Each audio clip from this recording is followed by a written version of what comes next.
Have you ever wondered about the story behind Belarus, that country right at the crossroads of Eastern Europe? It's a tale of resilience, identity, and a constant struggle for sovereignty.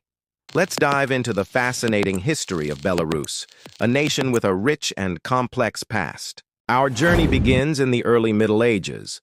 The lands of modern Belarus were settled by East Slavic tribes like the Dregoviches, Radimichs, and Krivichs. By the 9th and 10th centuries, powerful principalities emerged, most notably the Principality of Polotsk. This wasn't just some backwater. Polotsk was a major center of trade, culture, and power, rivaling even Kiev and Novgorod. It laid the foundation for a distinct Belarusian identity, a unique culture and statehood that would echo through the centuries. Then came a pivotal moment in the 13th century.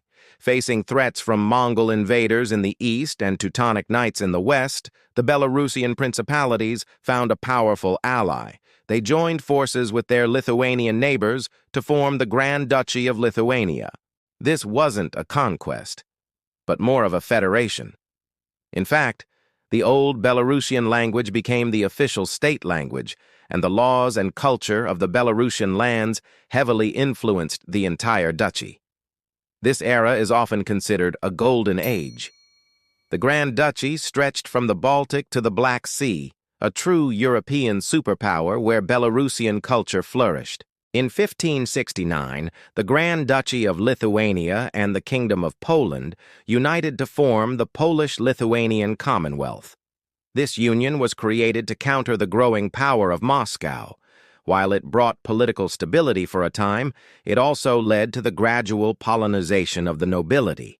The Belarusian language and Orthodox faith slowly lost their dominant status to Polish and Catholicism.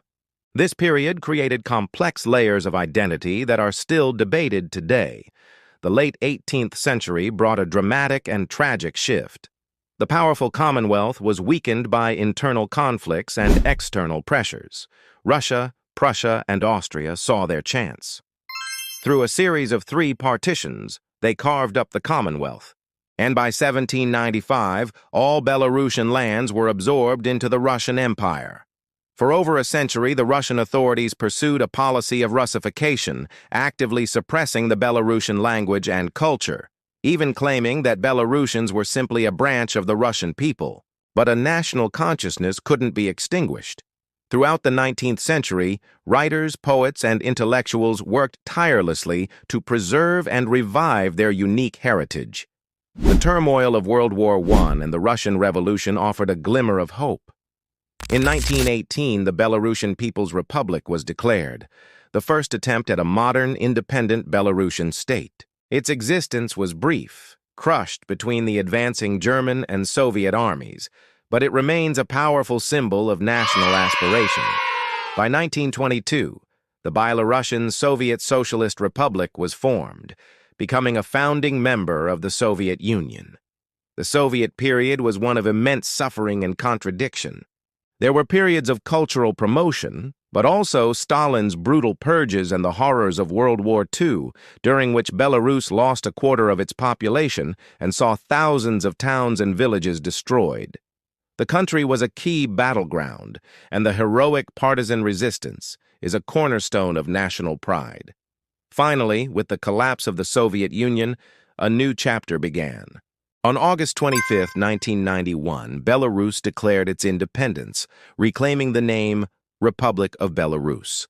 The journey since has been about defining its path in the modern world, navigating its geopolitical position between Russia and the West, and continuing the long historical process of building its own unique national identity. From the ancient princes of Polotsk to the modern state, the story of Belarus is a powerful testament to the enduring spirit of its people.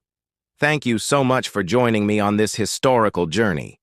If you found this interesting, please hit that like button, subscribe to the channel, and ring the bell so you don't miss our next video.